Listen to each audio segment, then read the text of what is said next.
Esta mensagem que você ouvirá agora foi ministrada em um dos nossos cultos, realizados na Igreja Presbiteriana Renovada Independente de Arapongas. Esperamos que você seja edificado através dela. Que Deus abençoe você e a sua família.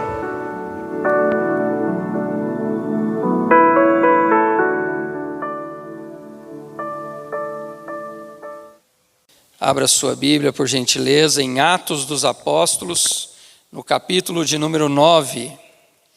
Atos dos Apóstolos, capítulo de número 9. Nós estaremos lendo a partir do verso 1.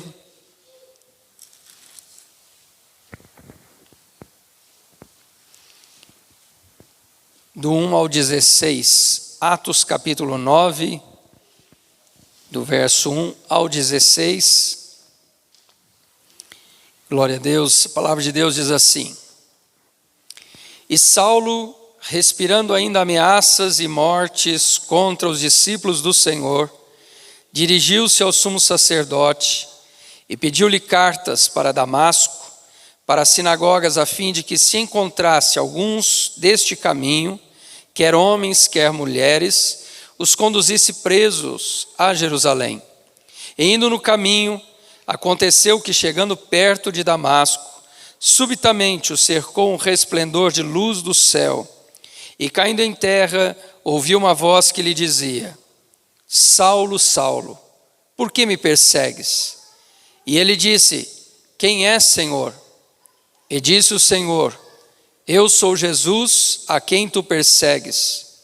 Duro é para ti recalcitrar contra os aguilhões.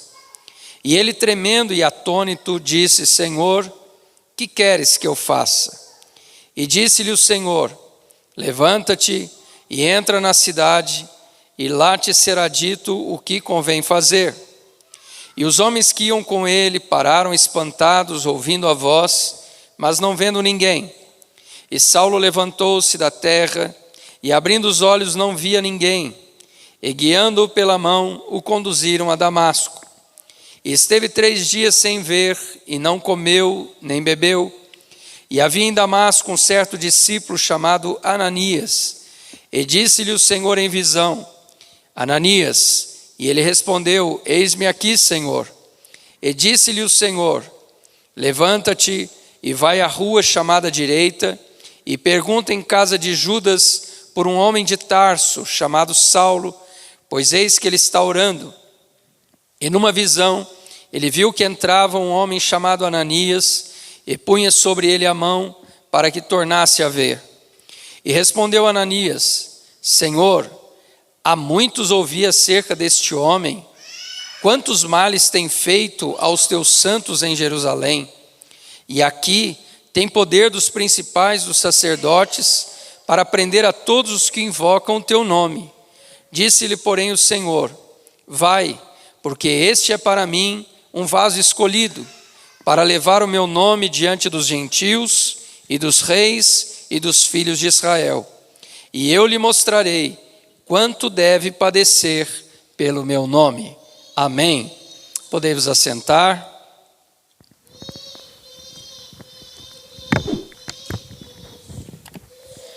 Louvado seja Deus. Irmãos, eu creio que todos já sabem o tema que nós estamos estudando aqui já há algumas semanas, né?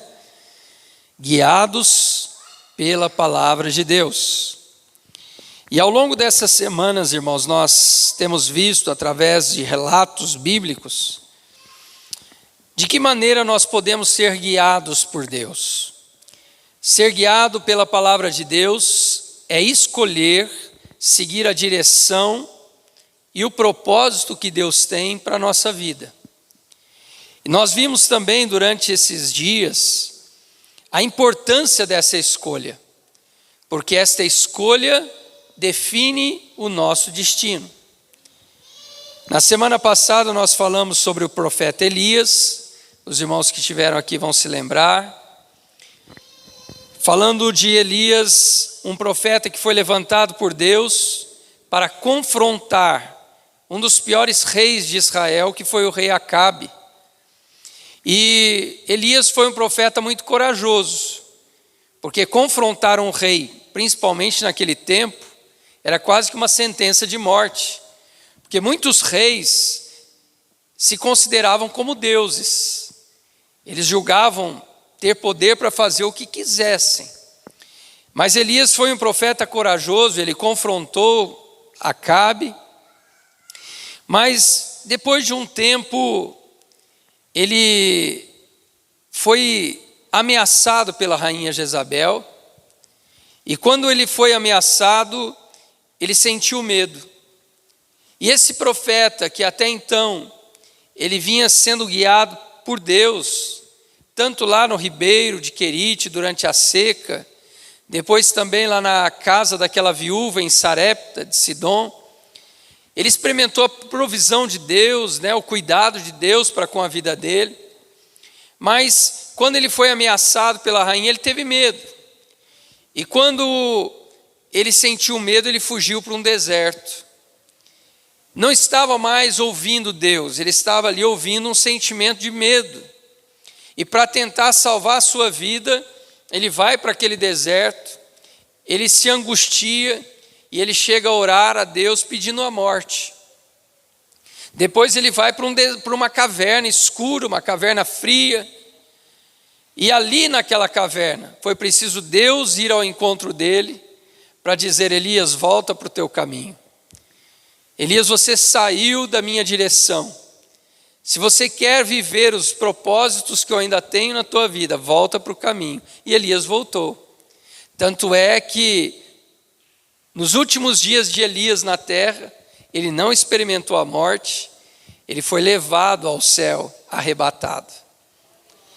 Hoje, irmãos, nós vamos falar aqui um pouquinho, nesta que será a última ministração desta série. Tá? Nós vamos encerrar hoje, com esta mensagem, esse tema. E hoje nós vamos falar um pouquinho de uma história que está no Novo Testamento. Porque toda a Bíblia, ela é fonte de ensino para nós. Toda ela, tanto o Antigo quanto o Novo Testamento, ela é cheia de mensagens. Então eu quero finalizar esta série falando de uma história do Novo Testamento, que é a história de Saulo ou Paulo. Primeira curiosidade, irmãos, ou primeira informação que nós precisamos trazer, é que muitos pensam que Saulo teve o nome mudado para Paulo. Mas quando a gente vai estudar na Bíblia, na verdade são dois nomes que Paulo tinha. Saulo era o nome hebraico de Paulo. E Paulo era o seu nome grego. O nome hebraico de Paulo, que era Saulo, significa aquele que foi pedido. Enquanto que o nome grego, Paulo, significava pequeno. E de acordo com a tradição, dizem que Paulo realmente era de pequena estatura. Acredita-se que Paulo era um homem que tinha aproximadamente 1,50 m de altura só. E quando a gente vê os escritos de Paulo, irmãos, a gente imagina um homem forte, um homem, mas a estatura dele era pequena. Mas esse pequeno homem foi grandemente usado por Deus, se tornou um grande homem nas mãos de Deus, a ponto de escrever 13 cartas do Novo Testamento, são de autoria dele. Então, irmãos, Paulo provavelmente ele adotou esse nome Paulo, que era o nome grego, depois de ser separado para pregar aos gentios. Esse nome seria mais bem aceito entre os gentios do que o nome hebraico. Por isso Paulo talvez tenha adotado esse nome para evangelizar e pregar aqueles que não eram judeus, aqueles que não eram israelitas. Então quem era Paulo? Em Atos 22, no verso de número 3, Paulo faz a seguinte afirmação: sou judeu, nascido em Tarso da Cilícia. Essa cidade, irmãos, Tarso, não era uma cidade qualquer. Era um centro comercial muito importante naquele tempo. Era uma cidade por onde passavam várias estradas próximas. Então ali se tornou um lugar de um comércio muito abundante, um comércio muito próspero. Mas Tarso também, por causa talvez até desse desenvolvimento comercial, era uma cidade universitária, usando esse termo dos nossos dias. Tinha importantes escolas ali em Tarso. E Paulo, então, ele nasceu nessa cidade, que estava sob domínio do Império Romano. E daí vem a cidadania romana de Paulo. Os irmãos vão ver ao longo da história de Paulo em Atos, que ele era um cidadão romano, embora fosse um israelita, porque nasceu numa cidade que era dominada pelos romanos. Mas em Romanos, na carta aos Romanos, no capítulo 11, verso 1, nós vamos entender ou compreender um pouco mais de quem era Paulo. Ele mesmo diz: eu mesmo sou israelita, descendente de Abraão, da tribo de Benjamim. Talvez, irmãos, por ter essa descendência, é que Paulo recebeu o nome de Saulo. Porque o nome Saulo, ele derivava em hebraico da palavra Shaul. E esta palavra, ela está ligada ao primeiro rei de Israel, cujo nome era Saul. E por coincidência, Saul também era da mesma tribo de Benjamim. Talvez por isso os pais de Paulo colocaram o nome hebraico nele de Saulo, fazendo menção a Saul. Mas em Atos 22, no verso 3, vamos descobrir algo mais acerca deste Paulo.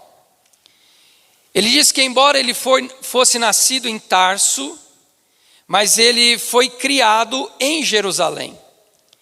E ele diz que foi criado em Jerusalém aos pés de Gamaliel. Provavelmente, irmãos, os pais de Saulo queriam que ele se tornasse um mestre judeu. Porque Gamaliel foi um dos maiores mestres do judaísmo. O avô de Gamaliel se chamava Hilel, e ele foi fundador de uma das duas escolas judaicas dos fariseus. Gamaliel, para os irmãos terem uma ideia, ele foi o primeiro dos líderes da escola de Hilel a ser honrado com o título Rabã, que quer dizer nosso rabi, nosso mestre. Então Gamaliel, ele era um homem de profunda sabedoria, de profundo conhecimento, e Paulo teve o privilégio, irmãos, de crescer aos pés desse professor, que talvez fosse o mais importante do seu tempo ali. Mas em Filipenses 3:5, Paulo então diz que ele era da linhagem de Israel, da tribo de Benjamim, hebreu de hebreus e, quanto à lei, fariseu. Como ele aprendeu aos pés de Gamaliel, que era de uma escola dos fariseus, Paulo se tornou um fariseu. E quem eram os fariseus? Os fariseus eram um dos 4 principais grupos religiosos dos judeus. Existiam os fariseus, os saduceus, os essênios e os zelotes. Paulo pertencia ao grupo dos fariseus.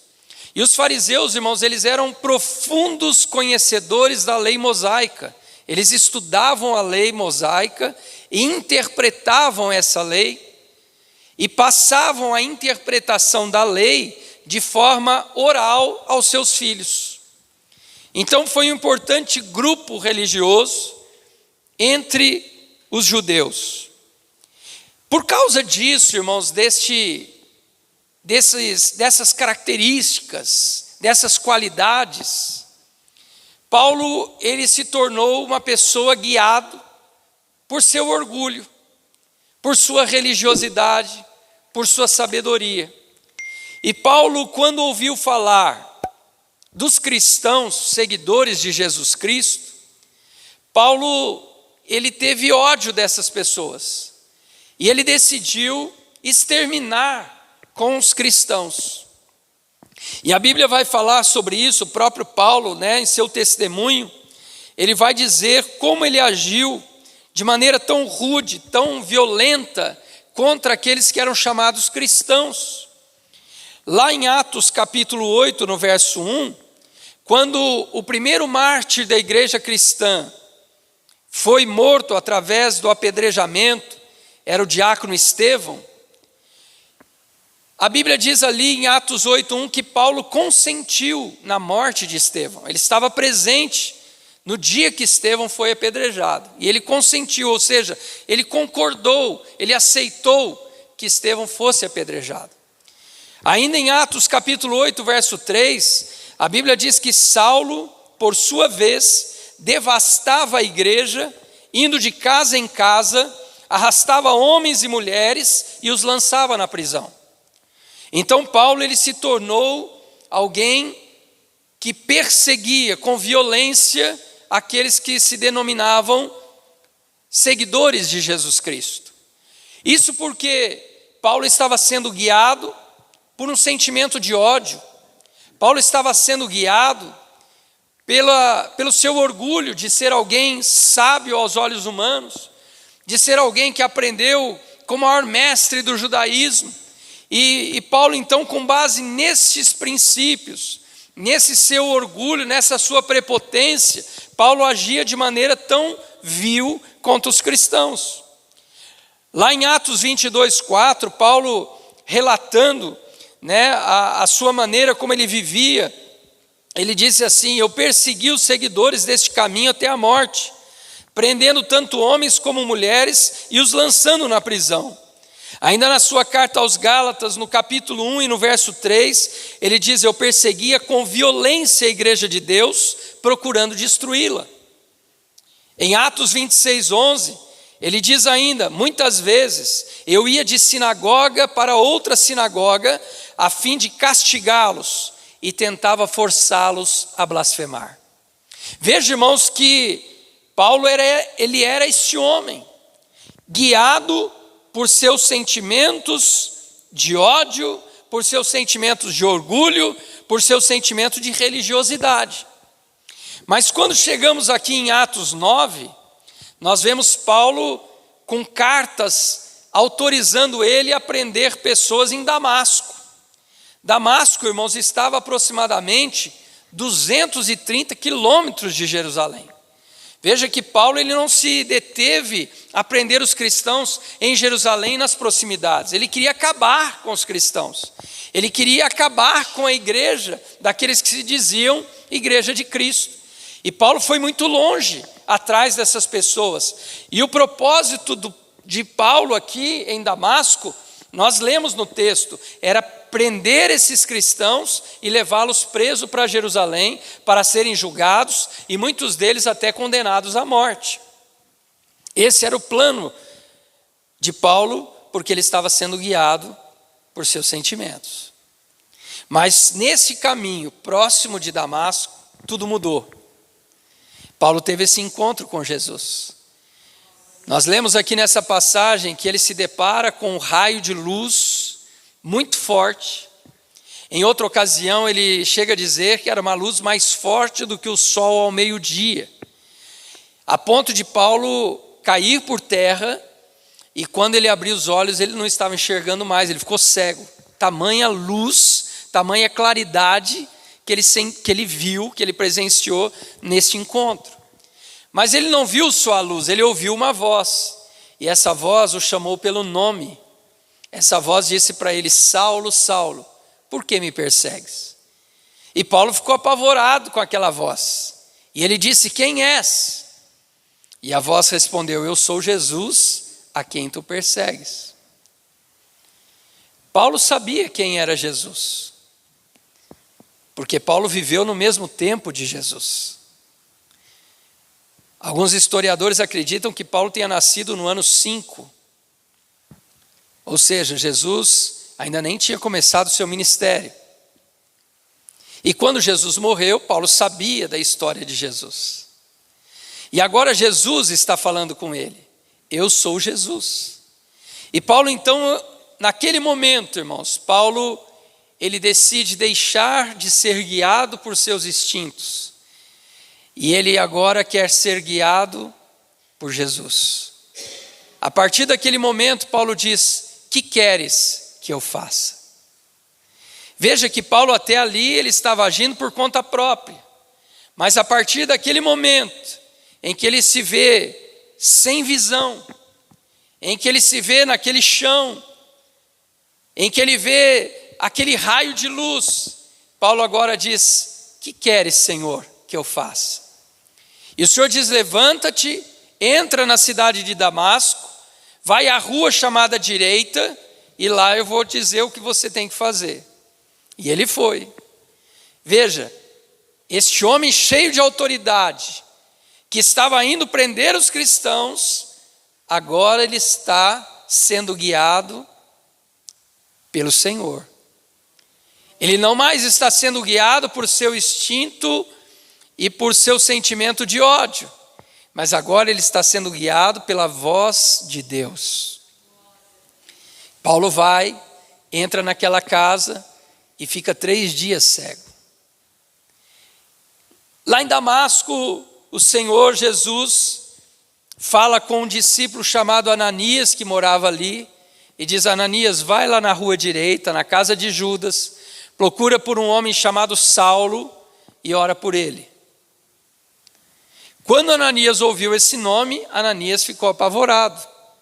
Ele disse: Senhor, eu tenho ouvido acerca deste homem. Ele tem matado os cristãos, ele tem prendido homens e mulheres que se dizem servos do Senhor. Como que eu vou lá falar com ele?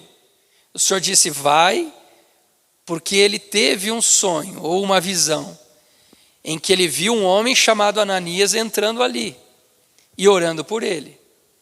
E você vai lá, porque ele é para mim um instrumento, um vaso escolhido.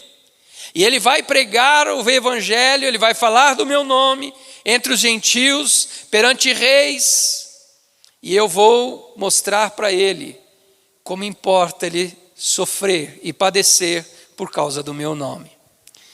Ananias vai, ora por Paulo, os olhos de Paulo são abertos, ele começa a enxergar de novo. E a Bíblia vai dizer, irmãos, em Gálatas capítulo 1 e verso 17, que Paulo, depois dessa oração de Ananias, ele se batizou, desceu as águas, e ele ficou alguns dias ali em Damasco, mas depois ele foi e se retirou para a região da Arábia. E muitos estudiosos acreditam que ali na Arábia, ele teve muitas revelações de Deus acerca daquilo que ele escreveu nas suas cartas. Então, veja que Paulo, irmãos, que estava saindo de Jerusalém, indo para Damasco, para prender cristãos e voltar com eles preso para Jerusalém, agora ele tem o seu rumo totalmente mudado. De Damasco ele vai para a Arábia, ele não volta para Jerusalém. Por quê? Porque o seu desejo era voltar para Jerusalém, mas agora ele está sendo guiado por Deus. Ele não está mais seguindo aquilo que o seu desejo, os seus sentimentos mandam. Agora ele está sendo guiado pelo Deus que ele havia encontrado no caminho de Damasco. A Bíblia diz, irmãos, que depois de 3 anos é que Paulo vai para Jerusalém. Veja como tudo mudou na vida desse homem. Ele diz para os mestres ali, da lei, os religiosos: olha, eu vou lá em Damasco, vou prender os cristãos e já volto com eles presos. E Paulo voltou depois de 3 anos. E não voltou com ninguém preso. Ele voltou transformado. Ao invés de trazer os cristãos presos, Paulo volta transformado em um seguidor de Cristo. Tudo mudou. Em Atos capítulo 13, a Bíblia diz que a igreja estava orando e o Espírito Santo direcionou a igreja para que enviasse Barnabé e Paulo para pregar o evangelho nas cidades gentílicas. E Paulo foi com Barnabé. E nessa primeira viagem, irmãos, Paulo ele vai passar ali por diversas cidades, e uma das cidades é Listra. E quando Paulo prega ali em Listra, as pessoas ficam revoltadas de Paulo estar falando acerca de Jesus. Muitos que eram como ele, fariseus como ele, muitos que eram talvez praticantes de outras religiões, se revoltaram com a mensagem de Paulo. E eles então apedrejaram Paulo, levaram ele fora da cidade, o apedrejaram. Agora Paulo, que havia consentido na morte de Estevão e viu Estevão ser apedrejado, agora ele está sendo apedrejado pelo mesmo propósito, por Jesus. Só que Paulo não morreu. Paulo foi tido como morto, ele foi deixado ali como morto. Mas quando aqueles homens que o apedrejaram foram embora, Paulo se levantou. E você pensa que Paulo parou? Não. Ele continuou sendo guiado por Deus. Ele continua pregando o evangelho, por onde ele passa. A Bíblia diz então lá em Atos 16 que Paulo partiu para uma segunda viagem missionária. E nessa segunda viagem missionária, Paulo queria pregar na Ásia. E a Bíblia diz que o Espírito Santo não deixou. Depois ele queria pregar na Bitínia. E a Bíblia diz que Deus não permitiu que ele fosse para a Bitínia. Veja, irmãos, esse homem que antes era cheio de autoridade, era um homem que mandava nele mesmo, e mandava em todos, e prendia todos, agora para ir em uma cidade pregar, ele está ouvindo a voz de Deus, ele está sendo guiado por Deus, ele não dá um passo sem a direção de Deus. Então o Espírito não permitiu que ele fosse para a Ásia, nem para a Bitínia, mas aí Paulo tem uma visão. E ele tem uma visão de um homem da Macedônia que pede e clama: venha nos socorrer. E Paulo entende que é Deus chamando ele para ir para a Macedônia. Mas quando Paulo vai para a Macedônia, ele chega numa cidade chamada Filipos, e ali ele ora por uma moça que tinha um espírito de adivinhação, e essa moça ficou liberta daquele espírito maligno, e os senhores daquela moça, então, eles planejam um alvoroço, e prendem Paulo, e Paulo foi açoitado juntamente com Silas, e foi colocado numa prisão. Veja, irmãos, aquilo que Deus havia falado para Paulo através de Ananias: importa que ele sofra pelo meu nome, importa que ele pregue aos gentios. Tudo isso está acontecendo, por quê? Porque Paulo agora não está sendo guiado pelos seus sentimentos, porque eu creio que se Paulo fosse guiado pelos seus sentimentos, irmãos, ele não ia querer isso. Ele ia dizer de maneira nenhuma: eu vou pregar aos gentios para sofrer, eu vou pregar aos gentios para ser apedrejado, eu vou pregar aos gentios para ser açoitado, eu vou pregar aos gentios para ser preso, de maneira nenhuma. Mas Paulo não estava sendo guiado por seus sentimentos, ele estava sendo guiado por aquilo que Deus havia planejado para a sua vida. Amados, Paulo depois ainda realizou uma terceira viagem missionária, e depois ele foi preso em Jerusalém. E depois de ser preso em Jerusalém, ele é levado para se apresentar diante do governador Félix. Olha Paulo seguindo direitinho aquilo que Deus havia designado para ele.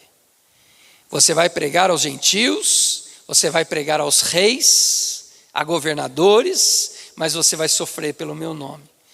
Veja, Paulo está vendo tudo isso se cumprir na vida dele. E quando nós dissemos aqui, irmãos, em alguma das nossas ministrações, nós falamos que nem sempre o caminho de Deus é um caminho fácil, mas é um caminho que nos leva a um destino certo, a um destino de paz, de descanso, de refrigério, de alegria. Nem sempre é fácil seguir o propósito que Deus planejou para nós. Nem sempre, mas uma coisa é certa, é que este caminho é um caminho de vida. Por isso a Bíblia diz: há caminhos que ao homem parecem bons, são caminhos parece que sem dificuldades, mas o fim desses caminhos leva à morte. Há um caminho, portanto, que é o caminho que Deus planejou para nós. E muitas vezes neste caminho nós encontraremos, sim, obstáculos e barreiras. Mas o fim deste caminho é um caminho de vida.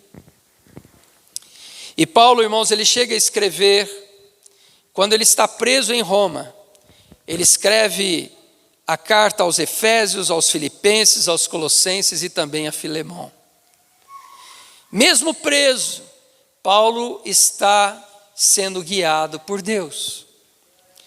E Paulo chega a escrever na sua segunda carta aos Coríntios, no capítulo 11, do verso 23 ao 27. Se os irmãos lerem ali, Paulo vai falar das vezes que ele foi apedrejado, às vezes que ele foi preso, às vezes que ele foi açoitado, às vezes que ele sofreu naufrágio. E Paulo fala tudo isso, irmãos. Mas agora, Paulo está falando desse sofrimento, mas ele não fala disso com dor no coração.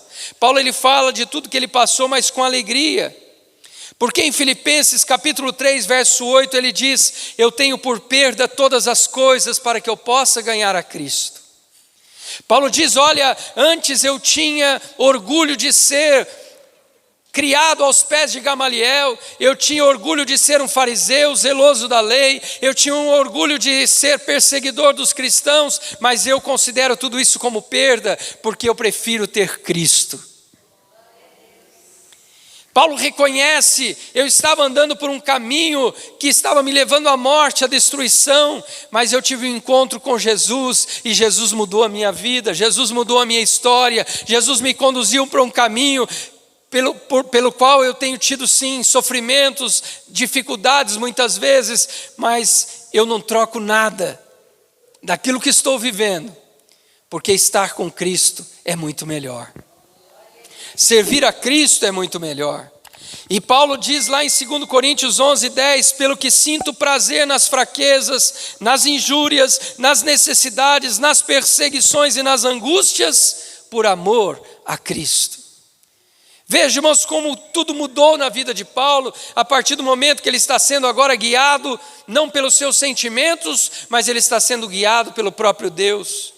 E Paulo entende, irmãos, que tudo que ele está passando é algo que Deus está conduzindo ele a passar. Paulo, ele sabe que todas as angústias, os sofrimentos, as necessidades que ele está vivendo, não é porque ele está fazendo algo errado, pelo contrário, é porque ele está ouvindo a voz de Deus. E ele está sendo guiado por Deus. Mas o que leva Paulo a sentir tamanha alegria? Nós encontramos essa resposta lá em Romanos capítulo 8, verso 18, quando Paulo diz assim: para mim, tenho por certo que os sofrimentos do tempo presente não podem ser comparados com a glória que há de ser revelada em nós. Sabe o que Paulo nos ensina, irmãos? Que quando nós somos guiados por Deus, nós não podemos nos prender ao presente, mas nós devemos estar com os nossos olhos no futuro. Se você se prender no presente, você talvez tomará atalhos na sua vida, atalhos que são mais fáceis, atalhos que são mais rápidos, mas atalhos que te levarão a caminho de morte. Mas se você caminhar sendo guiado por Deus e você estiver olhando para o futuro, você verá que lá no futuro o que te espera é gozo, paz, alegria e esperança. E Paulo está dizendo isso, embora hoje eu esteja passando por tudo que estou passando, mas eu estou certo que isso não é para se comparar com aquilo que eu terei lá no final do caminho. Lá no final vai valer a pena. Vai valer a pena. Eu li outro dia de um autor que ele disse que ele foi fazer uma trilha numa mata muito fechada. E nessa trilha ele se machucou porque tinha espinhos. Ele caiu, sofreu quedas porque tinha pedras escorregadias. Ele passou por lugares perigosos, à beira de precipícios. E em algum momento ele pensou em voltar. Ele disse: essa trilha está muito difícil, Mas ele conta que ao final da trilha, ele se depara com uma cachoeira, com águas cristalinas e águas frescas. E quando este homem ele pula naquele rio, ele diz: valeu a pena.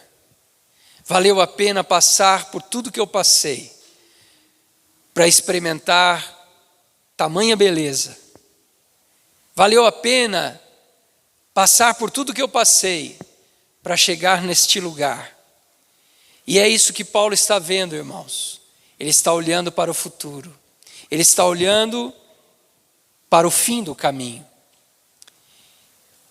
E quando chega em 2 Timóteo, Paulo escreve nos seus últimos dias de vida. Paulo escreve ao seu filho na fé, Timóteo.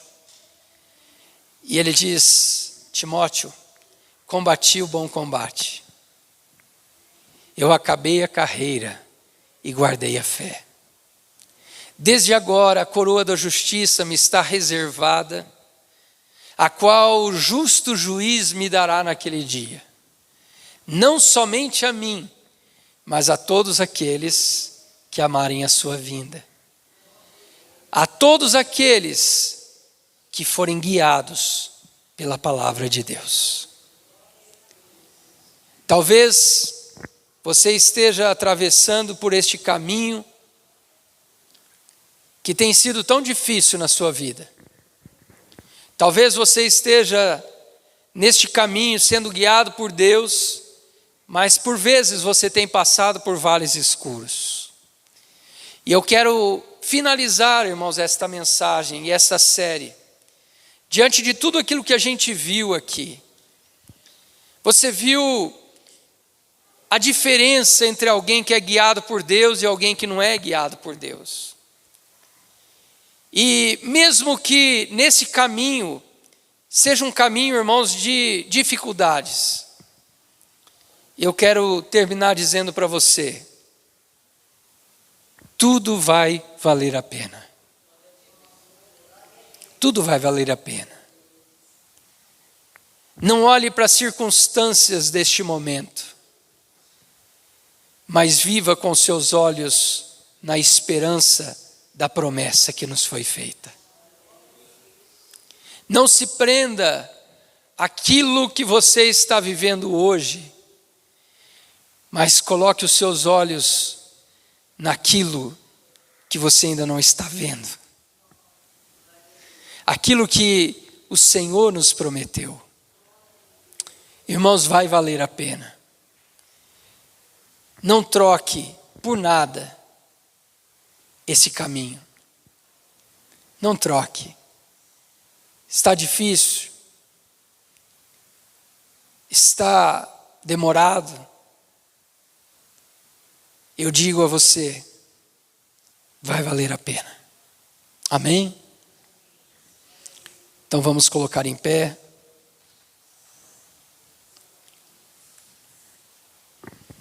Feche os seus olhos. Querido Deus, estamos aqui nesta noite, Senhor, finalizando esta série. Ó Deus, que o Senhor colocou em nosso coração. Te louvamos por aquilo que pudemos aprender nesses dias, por aquilo que Teu Espírito Santo nos ensinou e nos revelou. Ó Deus, e nesta noite nós estamos finalizando, olhando para a vida deste homem, deste Teu servo, o apóstolo Paulo. Ah, Senhor, um homem que vivia guiado pelo seu orgulho, pelo seu ódio, pela sua religiosidade, mas um dia teve um encontro com o Senhor e dali para frente ele decidiu ser guiado pela palavra de Deus. Senhor, a Tua palavra não esconde que não foi fácil. A Tua palavra nos mostra, ó Deus, tudo aquilo que Paulo passou. Ó Deus, mas no fim da sua vida ele está feliz, ele está realizado ao saber que o Senhor iria abençoá-lo com a coroa da justiça. Pai, nós sabemos, ó Pai, que muitas vezes na nossa jornada também nos deparamos com momentos difíceis, com momentos, ó Deus, que tendem a nos levar ao desânimo. Mas nós não estamos olhando para o hoje, nós estamos olhando para as tuas promessas, Senhor. Ó Deus, e nós cremos que no final vai valer a pena. Por isso, Senhor, nós não queremos sair do caminho. Ainda que vezes na nossa vida sejamos tentados a tomar atalhos, nós queremos continuar sendo guiados pelo Senhor. Nós queremos continuar seguindo, Senhor, as tuas determinações. Então somente ajuda-nos e fortalece no Senhor. Em nome de Jesus nós oramos. Amém e amém.